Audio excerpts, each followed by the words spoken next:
Assalamualaikum dan salam sejahtera.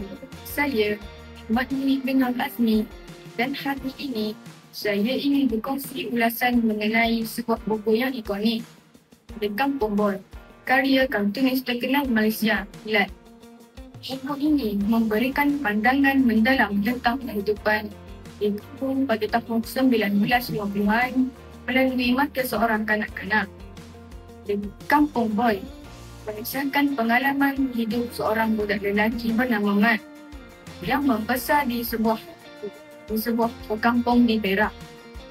Cerita ini merangkumi pelbagai aspek kehidupan di kampung, termasuk pengembaraan di hutan, kehidupan di Lombok di Timur, pengalaman berkatan, kehidupan bersama keluarga, dan alam persekolahan.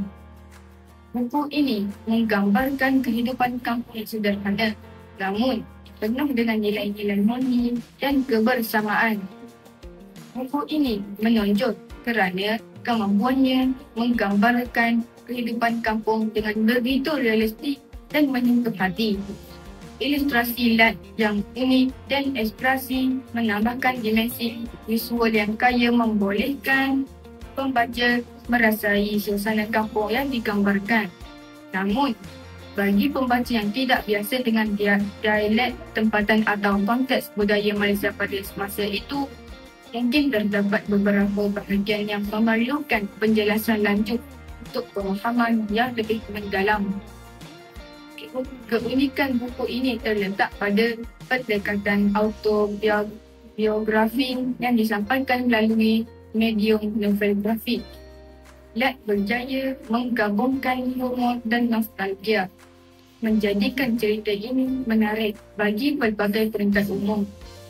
Penggunaan ilustrasi hitam putih yang sederhana namun berkesan menambahkan lagi daya tarikan buku ini.